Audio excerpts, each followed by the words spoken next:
come to you in the name of one God, Father, Son, and Holy Spirit. So I'm not on crutches this week. That's a plus. But if you'll bear with me while I sit and preach. It won't be quite as exciting, I know. This gospel lesson has changed for me. You see, I didn't understand this glowing, shiny face and this radiant white until we drove across country and came here. If you get up as early as I do and occasionally get dragged by the dog someplace, you will understand this. When you walk through this valley, the mountains glow early in the morning. The peaks shine and glimmer, like from within. So you have the dark of the sky and the dark of the valley, and the mountaintops are just glowing. This doesn't happen in the mountains I came from, but they're older and wiser mountains, so maybe they know better. It's something to behold. It's something that takes my breath away every time I see it. And I think it's the closest that I've come to actually seeing what the disciples saw. Or what Moses experienced. You know, we go to the wilderness to find God, and we go to the mountaintop to find God. And someone I love dearly always finds God at the top of a mountain, more so than they do in the church building. But I didn't understand that until I came here. See, being on top of a mountain means you're right there with God,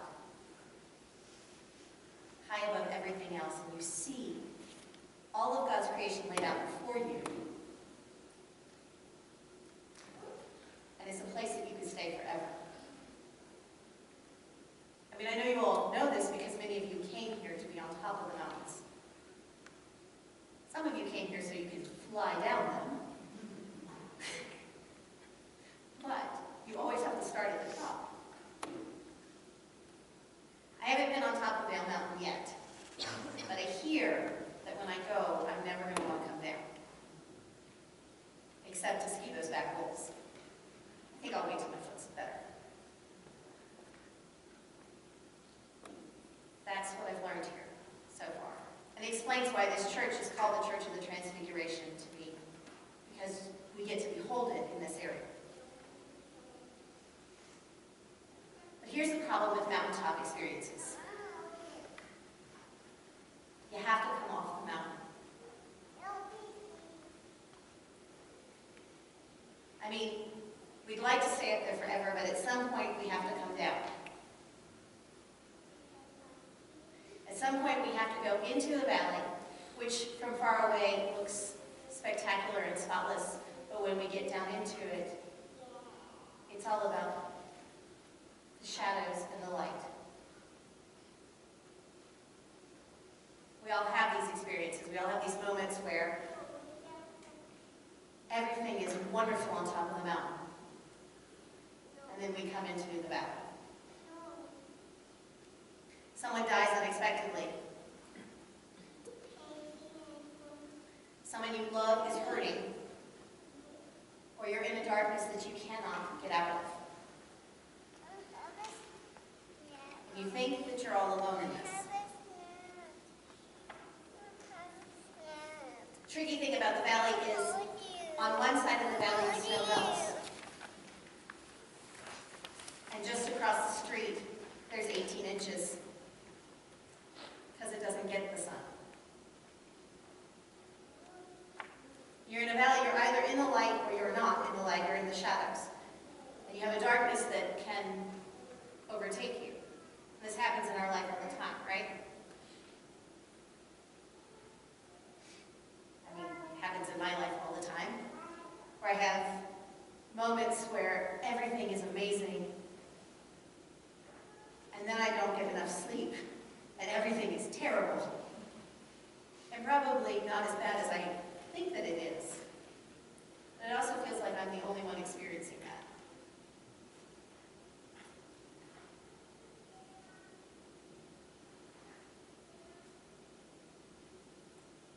Here's the difference. The disciples are up there with Jesus. They have this moment where God's glory encompasses them. Just like Moses, it happens again and again. They're encircled by God's glory.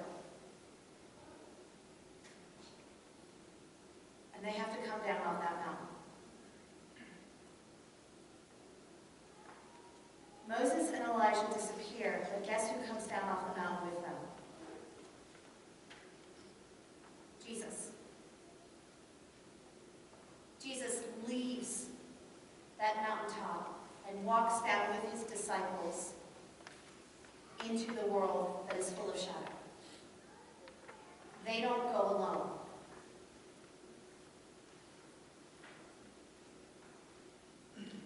They don't go into the valley alone.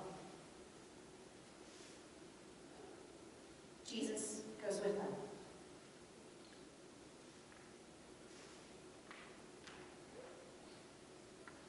Jesus goes with all of us too. The problem is that when it's dark, it's hard to see who's around you.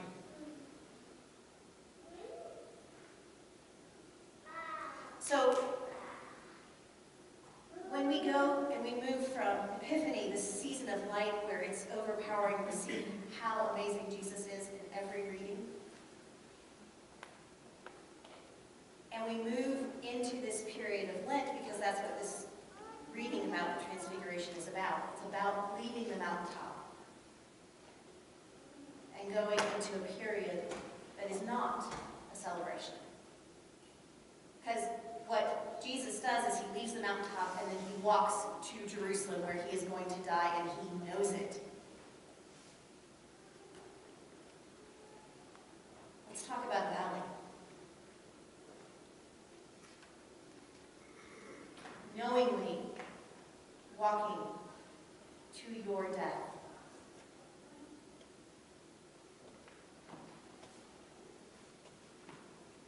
For all of us.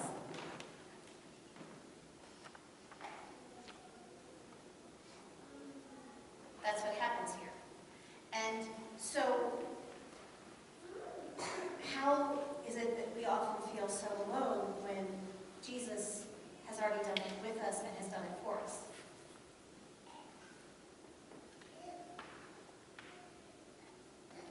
I don't know. But like the rest of you, I have these moments all the time.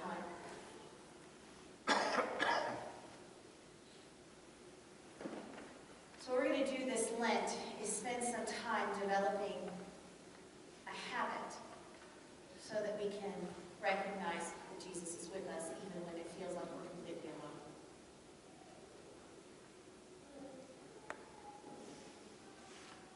Jeremy Taylor is a theologian who lived during the English Civil War. And he's a good Anglican Protestant theologian, and I love him for one of the most unexpected reasons. This is a man who outlived 3 wives and all 10 of his children.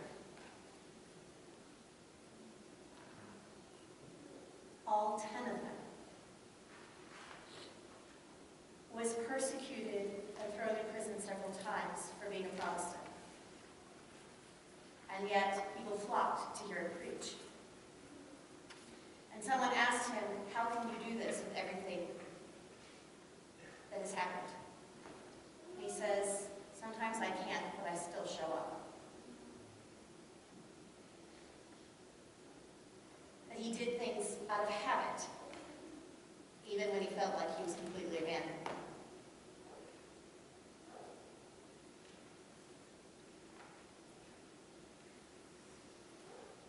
Sometimes I can't, but I just show up. The Episcopal Church gives us an incredible gift in the form of liturgy.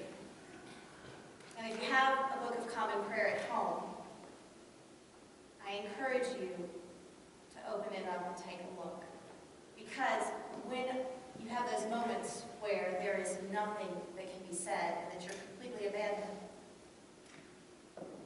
there are words that have already been printed for you. And when you're in moments in the valley where it's so deep and you cannot come out with ways to cry out to God, sometimes you just open that book.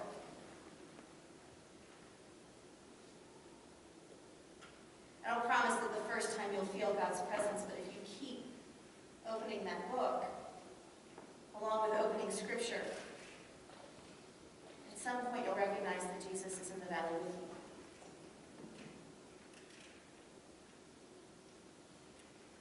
And that's what our Lenten theme is about.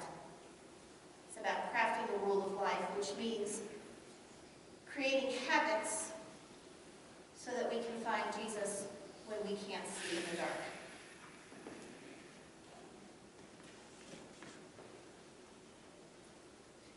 We're going to spend time over the next 5 weeks talking about where we can make space for God. Everybody's rule of life is going to look different. Because not all of you have people awake at 5 o'clock in the morning. Or some of you have everyone awake at 5 o'clock in the morning. And what you can do to recognize that God is with you and that Jesus is walking here with you is going to be very different.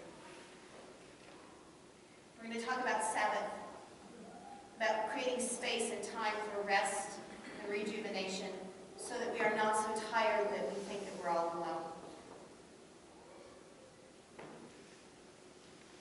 Just space to be together.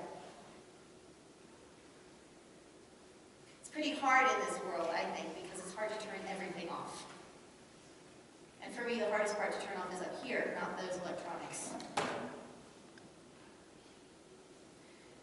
We're going to talk about how to read Scripture and to leave yourself open for what God is saying to you personally, and how to create time that you can do that. We're going to talk about prayer habits and some ideas of where you can connect your physical with your spiritual life, because God created us as whole beings and wants us to engage all of ourselves.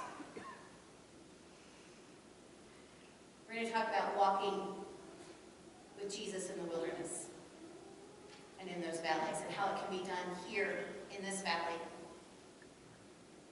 but how you can also do it when your legs aren't working. Okay? And then we're going to talk about leaving the mountain with all these habits and going out and spreading the gospel. And how that action of spreading the gospel in what you do and what you say is another habit that will bring you closer to recognizing God every second of your life.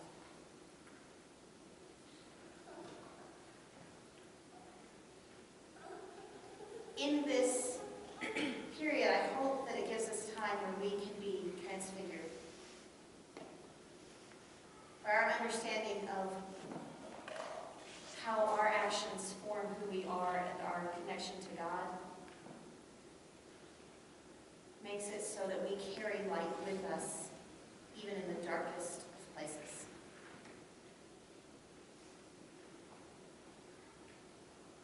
Because as Christians, we do not believe that God stays on the mountain. We believe that Jesus came off that mountain and walks